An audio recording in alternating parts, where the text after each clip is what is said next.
that just richer to middle class people can get into. But I'm thinking that they're probably competitors from all aspects of our society.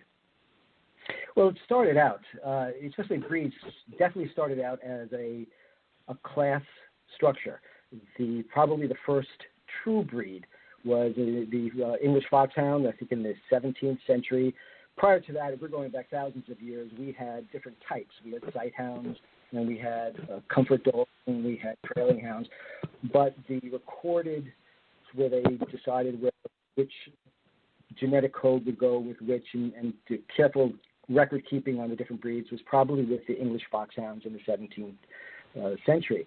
And it was sort of an elitist type of thing. In fact, hunting, the so-called peasants weren't really allowed to even own dogs or hunting dogs because they were said, well, if you own a hunting dog, you must be going on to one of the aristocrats' land to hunt.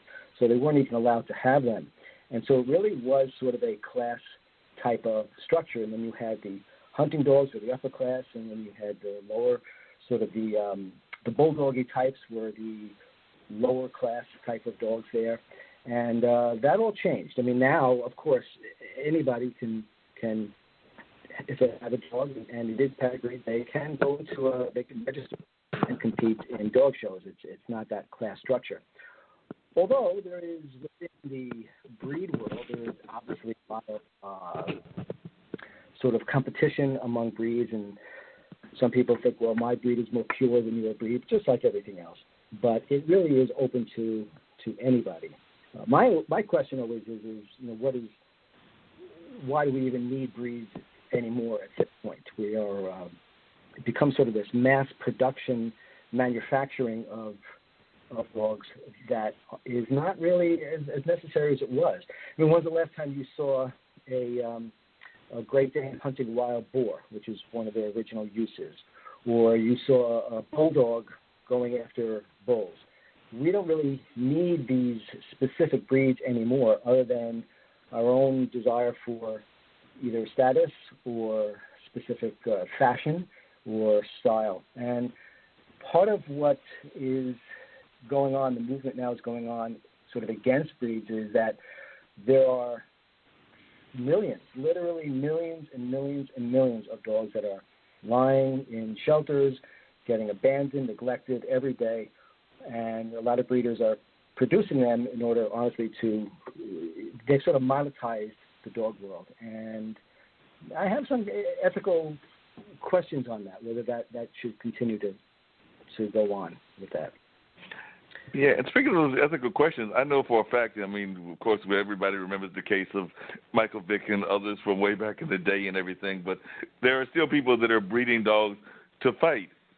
I imagine you probably have ethical issues with that as well, because you're a caretaker of dogs, and I don't know how prevalent it is in society now, but I do know that, of course, when we heard about athletes doing it and other people doing it, it became somewhat of a concern, and people were very much concerned about the fact that these folks were training dogs to basically maul each other. I mean, some people would say the same thing about our own boxers and some of the MMA kind of fighting and things of that nature, that we're doing that with humans as well, but definitely among the animals, which they don't really have any say-so in it. I mean, at least the humans have a say-so in whether they want to get in that ring or not. Well, that's what it comes down to. It definitely comes down to the choice. We have a choice. We could decide to go in there and box and wrestle and put ourselves in harm's way, but that becomes our choice based on our decisions. What happens with our dogs is they're sort of dragged into it. And then the argument is, well, this is what they were bred for.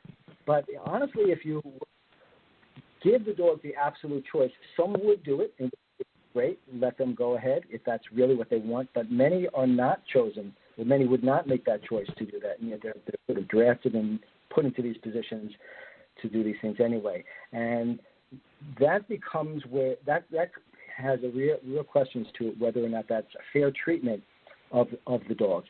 And that goes back to having some of these breeds. You have some breeds that still have this desire, let's say even for fighting or for hunting, and you have these breeds that have sort of this genetic drive to go and to do this activity that's so ingrained into their DNA, and yet they can't do it. And so they're in this sort of constant state of frustration, like they have this itch that they can never scratch.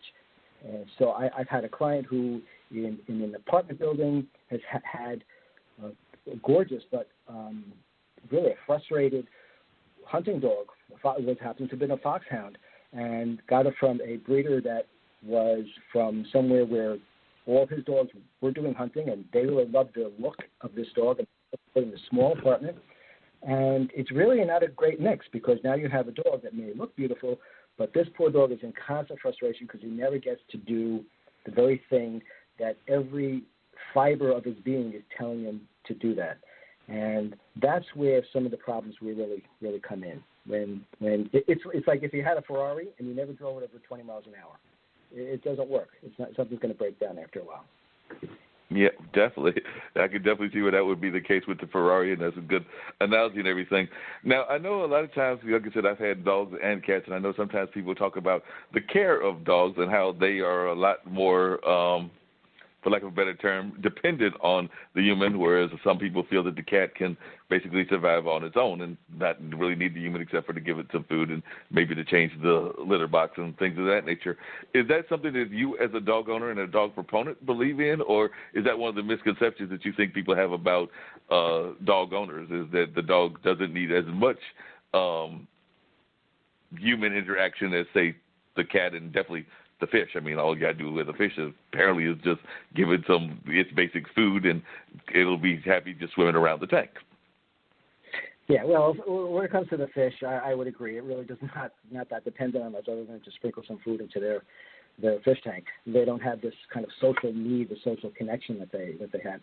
But the difference between dogs and cats with that, it's probably not as great a difference as many people are led to believe.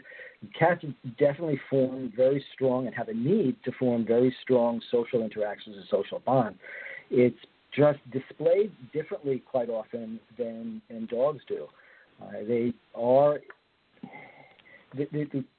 often called more independent, but I think their personal space sometimes is a little different than dogs. Whereas many dogs, they want to be right on you, or they want to be with you constantly, and definitely a lot of cats do that as well. But the social structure is slightly different. But the need for that social structure, I think, is the same across the board. Any type of animal that has been sort of domesticated, which really means that we are making them more dependent on us. And I think cats have that. Now, cats are a little bit better equipped to live on their own. They're infinitely better hunters. They're infinitely more athletic than dogs. If you can imagine a cat the size of a dog, that'd be pretty formidable beast right there. But the social drive and structure or the need for that interaction, I think, is the same. Just the way they display it definitely has some differences. Yep, I've seen that. And the other thing that I've noticed is different is that a lot of times, and I don't want to know what you think of this, but a lot of times people will talk about the fact that dogs versus some of the other pets, whether that's a guinea pig, whether that's a cat, whether that's even a rabbit or whatever, the dogs seem to be more akin to being able to be trained to do tricks and do things to impress your family, friends, your neighborhood people in the community and things of that nature, whereas some of our other pets are not that well trained. I remember definitely there was a time frame when folks would try to get the little laser lights for the cats, and quite a few cats might have done that trick in their kitten stage and followed the light and jumped around, and then after a while they were like, I already see what you humans are doing. I'm not doing that anymore, and would be very stubborn. And the same with the leash. Dogs are definitely more leash friendly than cats are. So I think sometimes that some of the other animals are a little bit more averse to some of our human interaction. I'll put it that way. Well, it's true, and it's true for one specific reason, is that dogs and human beings grew up together. We sort of co-evolved in a way. There's a lot of different sort of theories on how dogs came to be from their wild relatives, the wolves, and some of the theories say that we found some puppies in a big garbage dump and we took them and domesticated them. And that's most likely not true. Number one, prehistoric man didn't have these huge garbage dumps anywhere. We utilized almost every single thing that was there. The more popular, the more accepted theory now is that we grew up together, that we domesticated each other, and so when human beings sort of came out of the forest onto the plains, we didn't know pretty much how to hunt the herds of animals or herds of buffalo, et cetera, but we watched how the wolves did it, and we sort of learned from them. So it was a mutual learning experience. So they are much more like us, and actually our culture, our societal makeup is more dog-like than anything else, the way we interact with each other.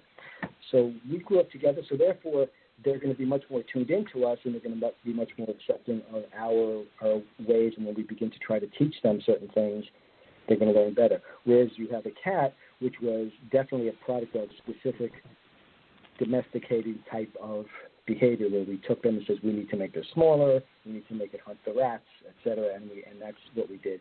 And then, of course, when you get into animals like turtles and fish, you're not going to train them to do tricks, obviously.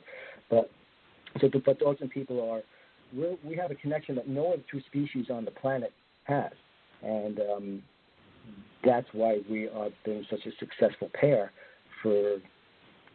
since the beginning. And that's why I focus. Most of my focus is on dogs because of that type of pairing that we have. Oh yeah, definitely. And what do you think some of the misconceptions people have are about, well, dog care specifically, but also just pet care in general? I know a lot of times people are, very worried about, I guess, some of the germs that may be carried by the animals when you are picking up their waste and things of that nature. I've heard that kind of conversation just among some, I guess, the germaphobe kind of people and things, and I'm sure there are some other misconceptions that you've heard about in your many years of doing this work. So what are some of the misconceptions that you've had to really tailor people away from, just in terms of pet care in general, but specifically dog care? Well, definitely when it comes to picking up waste, I mean, common hygiene is important. You pick up waste, you have to wash your hands. They do obviously carry bacteria and things like that. Well, the thing now that's going on, obviously, with the coronavirus is everybody's worried about do dogs carry it. I think the jury's still out on that. I think it's leaning toward really no. It's not something that can be transmitted from dogs, but I don't know if they have anything conclusive on that yet. But that's definitely, it's not a myth that you have to clean up the waste. But there are a lot of other myths there out with dogs, and especially when it comes to things like training. And one of the myths that I sort of rail against, and I haven't done it my whole career because I started out one way, sort of evolved, is this idea that we have to be 100% the boss all the time, and the dog has to be subservient to us. And I have found that actually can create some more problems than not. We have, as human beings, we have a certain skill set. We have a much more advanced prefrontal cortex of our brain. We can see sort of further. We can kind of think down the road in many ways. So I can see that if I do X, that will cause Y to happen, which will cause U to happen. I can kind of link all those dominoes and see much further down. So yes, we are way more advanced than that. However, our dogs are far more superior in paying attention to what's happening now.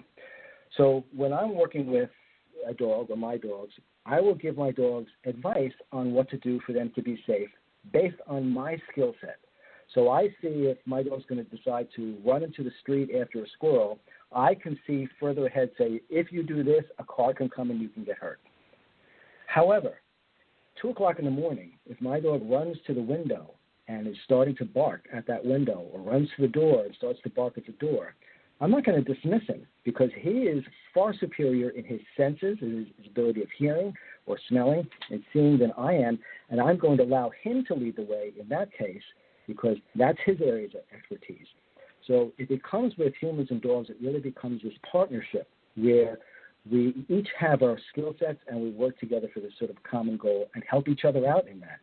And that is a much more secure, and that's actually a much more natural relationship going back to where humans and beings sort of co-evolved with human beings and dogs co-evolved with each other. So the myth that we have to always be the boss is not true. Especially things I did search and rescue work for a long time with dogs, and believe me, I'm not the boss. If my dog says, no, this is where I have to go because I smell something down here, my dog's the boss at that point. If I say, no, I'm the boss, let's go this way, then I'm not letting him do his job. So it's a partnership more than it is a hierarchy. Yep, and I can definitely see that. One of the stories that I've actually told about on this story, and I